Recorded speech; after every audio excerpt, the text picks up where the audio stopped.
Hello, I'm Harley Schlanger from the Schiller Institute. Welcome to our international press conference today with Helga Zepp LaRouche, who is our founder and president. Helga, at the beginning of this year, you issued a call for an end to geopolitics, especially geopolitics based on the unilateralist worldview of the neoconservatives and the British imperial doctrine. Now, events of the last few days have been really quite striking in moving in that direction. Uh, People who do not know how to think outside of the box of the geopoliticians have been caught off guard, but you haven't. You and your husband have always been thinking outside that box. I think we should start with the really amazing development yesterday outside the White House with South Korea's security chief announcing the upcoming summit between Kim Jong un and President Trump. So let's begin there and looking at these really changes. I think this is a really groundbreaking development, and hopefully, when it comes to this meeting between the leader of North Korea, Kim Jong un, and President Trump, which as of now is planned for May, then that crisis could really be overcome and be replaced by economic development, denuclearization of the Korean Peninsula. Now, what these national security advisor and the head of the North Korean intelligence, who met with their counterparts in Washington, with Trump, with McMaster's, what they basically announced is that in their visit to North Korea following the Olympics, Kim Jong un apparently agreed to meet Trump to have a freeze, not only a freeze, but basically a stop of the tests of missiles in North Korea, while at the same time agreeing that for the time being, the US South Korean military exercises have to continue. I think this is a major concession, and that basically that North Korea would be willing to denuclearize if its security will be guaranteed. Now, I think this is obviously the key demand, that North Korea's security must be guaranteed. But I think this example should teach people a lesson that President Trump once again, one more time, outflanked his critiques. And if that historic meeting would actually come about in less than 2 months, or maybe 2 months, I think one of the most dangerous crisis spots on this planet could be pacified. Now, I think behind that is the desire of the North Korean and South Korean people to unify.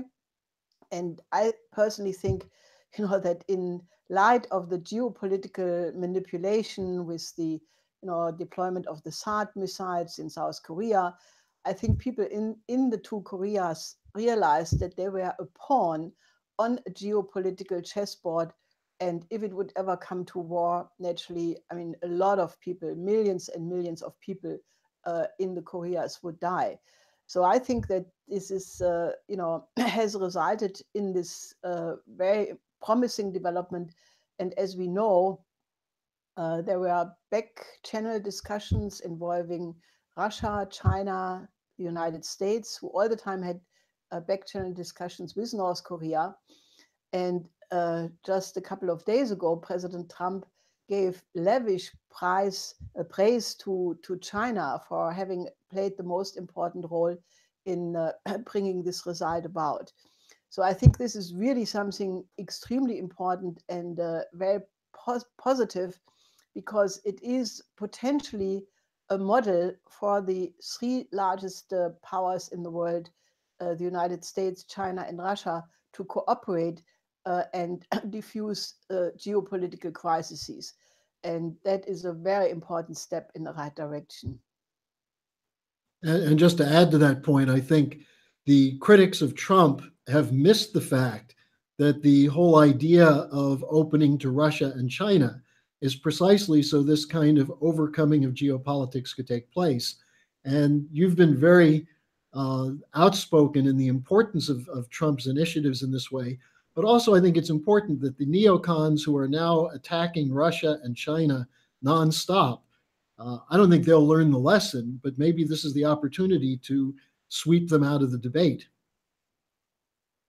Well, the debate is slowly picking up on what we discussed last week in this program, namely the rather groundbreaking speech which President Putin gave to both houses of the Russian parliament on March 1st, where he announced in the last part of this speech the existence of new weapon systems, a nuclear-powered cruise missile, which practically has unlimited reach, the existence, which apparently is already deployed, according to some experts, the an interballistic missile of Mach 20, 20 times the speed of sound, which is also unmatched in the West, and nuclear-powered very fast underwater drones and laser weapons. And I must say, I've seldom seen, or no, one has seen it already, but it was one other occasion for a complete misjudgment of the West. I think I mentioned last week the absolutely ridiculous Bild-Zeitung, the German tabloid, which said this speech by Putin was a mouse which squeaked to the lion, meaning the United States, saying this is all completely bluff and doesn't exist. But about 1 week later, I think it dawns on some people that indeed this is a reality. And when Putin, in the end of his speech, basically said this is now forcing the West to the negotiating table because they refused to do that in the last 16 years, which, by the way, is interesting. 16 years is about the 2 terms of Bush and Obama. So now you have a lot of commentaries which acknowledge the fact that this has completely changed the balance. Already immediately after Putin's speech, you had an analyst from the Rand Corporation, Mr. Geist, who said that he was still in shock, that this was absolutely incredible. And naturally, the fact that the West was caught completely by surprise is raising another interesting question, namely, what do all these intelligence services do who are surveying and spying on every citizen around the globe and are looking for Russians under everybody's bed and in the White House, but obviously have been completely caught by surprise of this technological military breakthrough on the side of the Russians. So maybe, they should be, reviewed for and their competence should be questioned by hearings in the Congress. But apart from that little side remark, I think there is a very interesting article in the meantime by Professor Stephen Cohen, formerly professor, I think, at one of the universities in New York. And he basically said, has the West provoked a nuclear arm race and maybe lost it? He still puts a question mark on it, but I think others are waking up. For example, several senators, Senator Markey, Merkley, Feinstein, Bernie Sanders, they all issued an urgent letter, I think, to Tillerson, requesting to urgently engage Russia following Putin's speech in a dialogue. I think this is very good. Then you have also Peter Pry, the executive director of the Task Force on National and Homeland Security, who has a rather hysterical article about that, also acknowledging that Russia has gained the upper hand in the field of nuclear weapons. But then naturally, he calls for new Star Wars against Russia, which obviously is not the way to go about it. And, it's also now about 34 years or 35 years that President Reagan, on the 23rd of March, made the famous SDI speech declaring the Strategic Defense Initiative to be the official policy of the United States. And that policy, as many people know, was developed by my husband, Lyndon LaRouche. And obviously, it was something very different than Star Wars. So maybe we should discuss this a little bit, because I think it's the time to revive exactly that proposal. I think that's really important because, as you said, it's the 35th anniversary coming up in just a little more than a week and a half, March 23rd, 1983, when Reagan shocked most of the American people by saying he wanted to make an offer to share and collaborate with the Russians, the Soviet Union at the time, the development of an anti-missile defense system. And we had been campaigning for that going back to the late 70s when Lyndon LaRouche wrote his pamphlet, Sputnik of the 80s. Now, what I find interesting is that over the years, Lynn's ideas and the work you've done with Russia, the scientific questions have become debated and discussed in Russia, while there's been silence on that in the United States.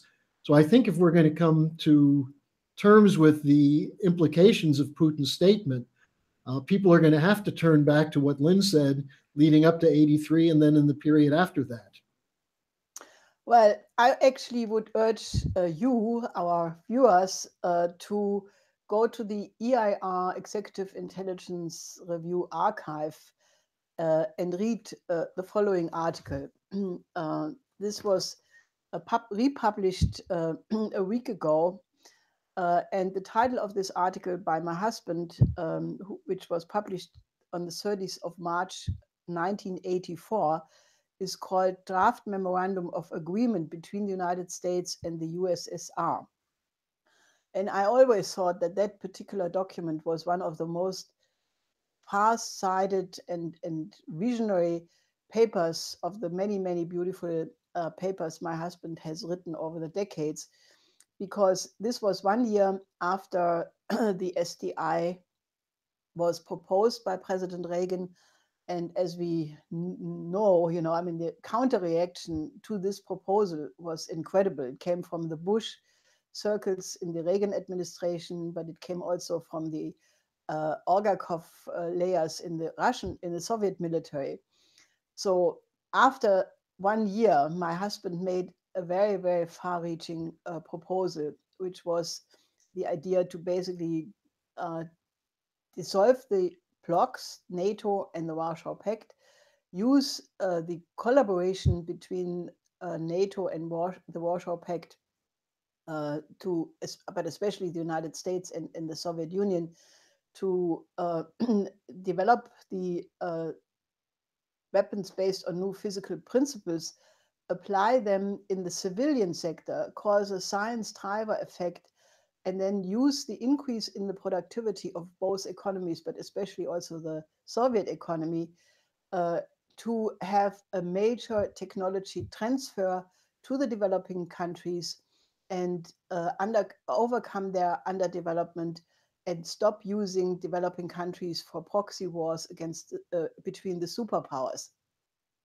And the principles which were laid out in this article for the political foundation for a durable peace must be the absolute unconditional sovereignty of all nations, cooperation among sovereign nation states, unlimited opportunities to participate in the benefits of technological progress to the mutual benefit of each and all, and so forth and so on. So if you read this document today, you can't help then realizing that what China is proposing with the win-win cooperation and a new model of relations among major powers and all nations is absolutely based on the same principles, on access for technology of all, mutual respect for sovereignty, non-interference. And I think this is a very beautiful example how the power of ideas, even if they may not be picked up in the short term, nevertheless, influence, if these ideas are in cohesion with the nature of the human species, namely its creativity as the absolute distinct feature from all other species, then eventually these ideas will become dominant. So while this is not a automatic process, but it requires human intervention, I think nevertheless, now is the time to do what Foreign Minister Lavrov and President Putin were both calling for, to sit down on a new global security architecture, which guarantees the security of all: the United States, Russia, China, Europe, and naturally also smaller nations like the two Koreas and many other countries which still have a lot of problems. So I think it's really the moment, for a complete change in the strategic alignment, to go for a global security architecture and do what my husband has proposed with the SDI, to make nuclear weapons eventually technologically obsolete. Because I think this curse, which could lead to this extinction of the human species, must really absolutely go forever.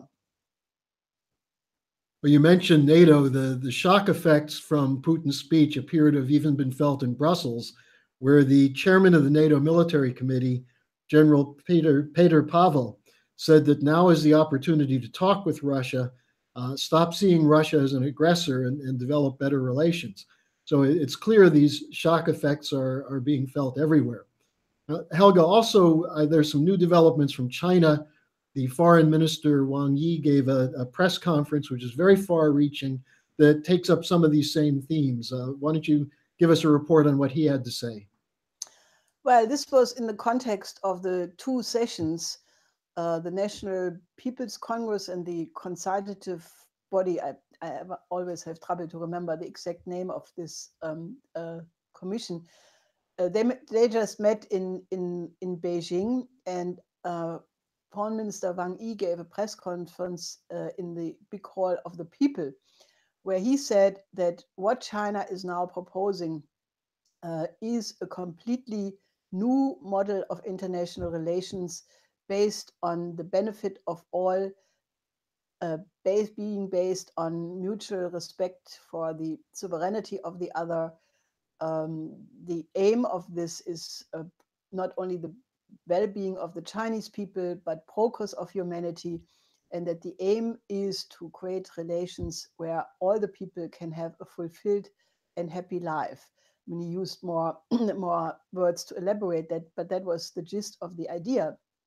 And I think it's really important that people read these things on their own and really think about it, because what China has done in the last 4.5 years in particular, but especially with the Belt and Road Initiative reaching into Africa, into Latin America, into Asia, into Europe, really has improved the relationship. And one can see very clearly improved the relationship among these nations and led to economic benefits. And one can see very clearly that China is not imposing its own model, what the Western negative media is always talking about. Also, the Chinese ambassador to Germany, Shi Mingde, just had a very lengthy article in the German economic daily Handelsblatt, where he responded to the absolute increased hysteria against China in the new Silk Road, pushed by CSIS, by Merix, so the German think tank. I mean, it's really a shame, because when these so-called think tanks put out a negative propaganda piece against China, then they send it around as a press release, and then the journalists in the mainstream media who know nothing about China, who don't do own research, they just put these press releases into their articles and really poison the minds of the population against China, and therefore the most important strategic initiative on this planet. So what the Chinese ambassador in Germany says is basically, that China is absolutely not trying to impose its own model. He points to the fact that this initiative of the Belt and Road initiative is a project for the common good of all people. And he says in 2017 there were 3,673 trains between China and Europe, and 48% of them ended in Germany, pointing to the enormous economic benefit of the trade relations between Germany and China in particular. So I think, what we urgently need is a debate. Why not accept this model to overcome geopolitics by aligning the United States, China, Russia, European nations, African nations, Latin American nations, and really work together for a win-win cooperation and set a new era of civilization, which is already emerging. But the geopolitical status quo faction of the West is trying, to put the brakes on and to try to stop this, while it is clearly a new idea of how the human species can work together. And I think we need urgently a public debate about this everywhere. I don't know if you saw this, Helga, but an example of the hysteria you're talking about came when Trump gave a press conference the other day, and he talked about his great friendship with Xi Jinping and his respect for him. And then he said, well, and you see what Xi did. He just extended his term. And Trump said, this sounds like a pretty good thing. Maybe we should try it here.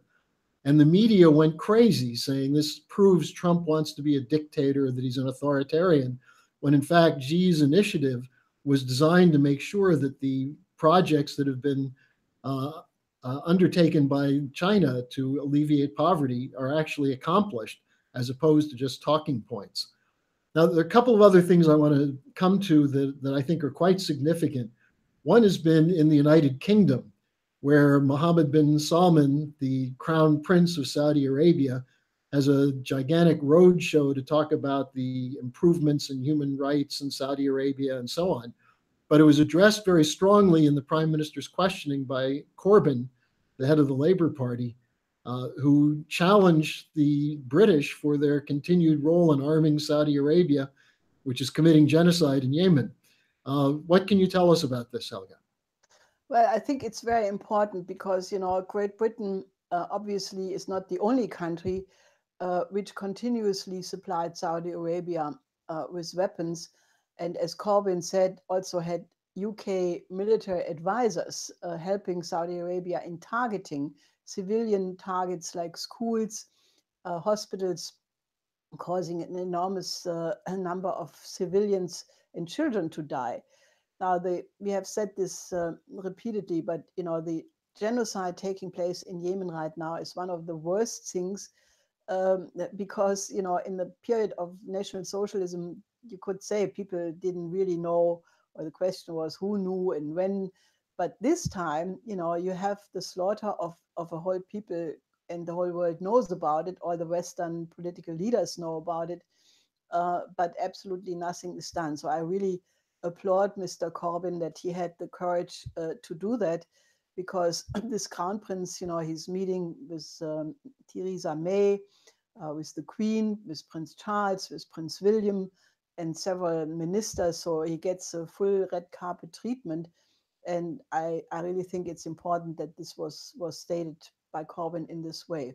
And we should really appeal to people, that there should really be sanctions against Saudi Arabia. I mean, why do you have to have sanctions against all countries, but the one country which is continuing doing war crimes is left untouched?